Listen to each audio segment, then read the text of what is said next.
the Western Mountain, up the mountains up high south of Tripoli.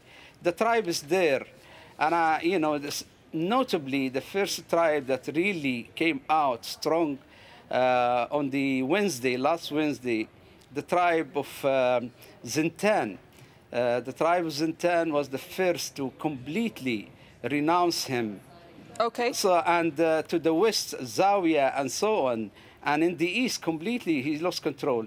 Maybe there are, and I personally have no news about the position of the Gaddafi tribe in the central part of Libya, around the town, Sirte town, the hometown of Gaddafi. All right, there are Ahmed no information about that, but other than... All right, thank you very much for talking to us on Al Jazeera. Well, we can now cross to our London news centre for some reaction from Europe, and Felicity Barr is there. Felicity. Thanks very much indeed, Doreen. Yes, firstly, the British Foreign Minister now says he's appalled by the levels of violence being used against protesters in Libya. William Hague dismissed Gaddafi's claims of an international conspiracy against the Libyan government and also announced plans to help British nationals get out of Libya. Well, Al Jazeera's Rory Challens is at the British Foreign Office in central London, joins us now. So, Rory, verbally at least, Britain appears to be getting tougher on Libya. Yes, well, William Hague had obviously been listening to Colonel Gaddafi's speech earlier, and when the journalists came here to hear what William Hague had to say this afternoon, he told them that there was no international conspiracy against Colonel Gaddafi, and that the only people who wanted him out of office were his own people, his own countrymen and countrywomen. And this was the second day in a row that William Hague has condemned the violence being used against the protesters, the anti-government protesters on the streets of Libya.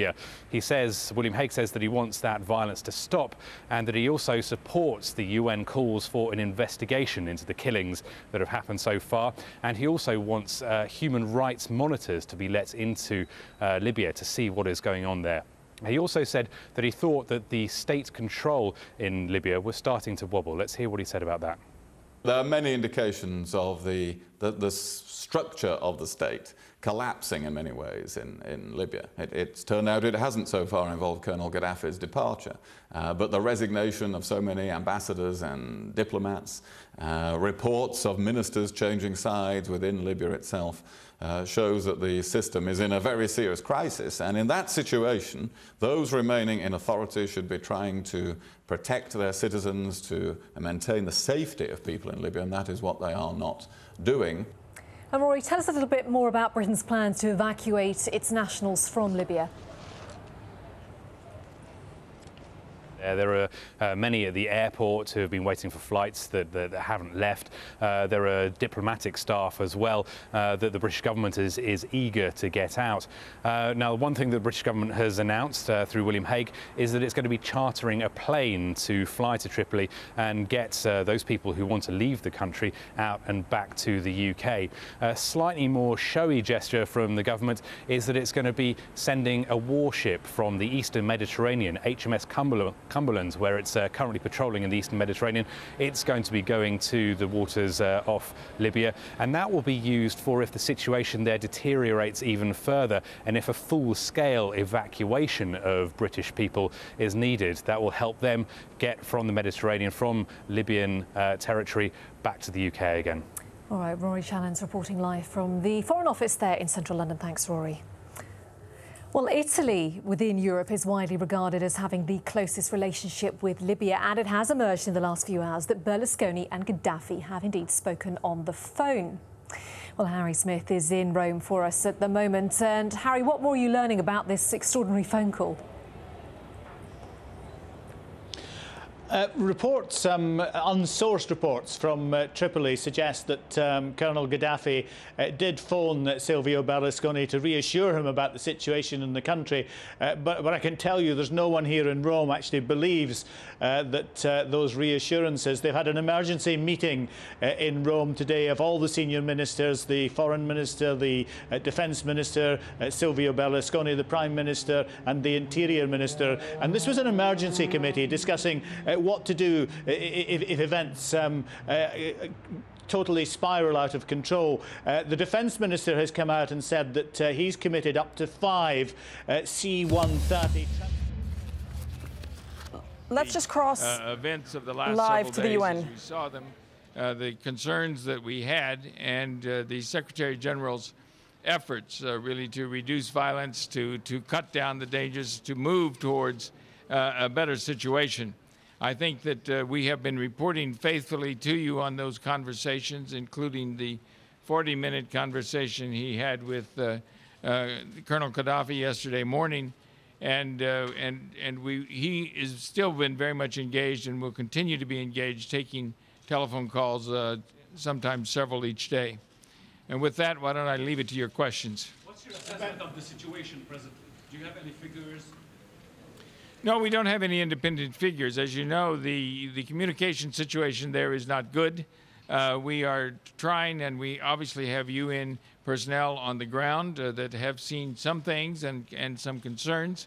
But we're not in a position really to confirm like the number of casualties, the number of deaths, because we simply don't have that kind of comprehensive information.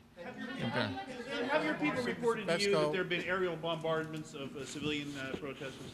What I do know for sure, people have seen many planes overhead. They've seen helicopters overhead. They've seen tanks. They have seen some firing going on around the grounds. They've seen some snipers firing.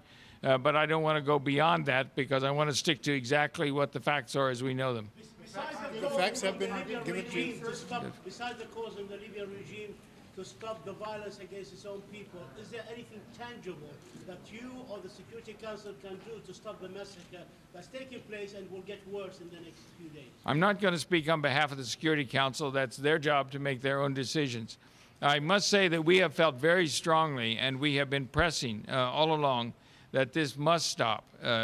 Clearly, the idea of attacks on your own civilian population is totally unacceptable and is an issue of which I mentioned today in my brief and which Ms. Pillay has mentioned raises real questions under international humanitarian law. Yes, what have the United Nations staff on ground who are there have they told you anything at all as to what is happening, how grave the situation is on ground?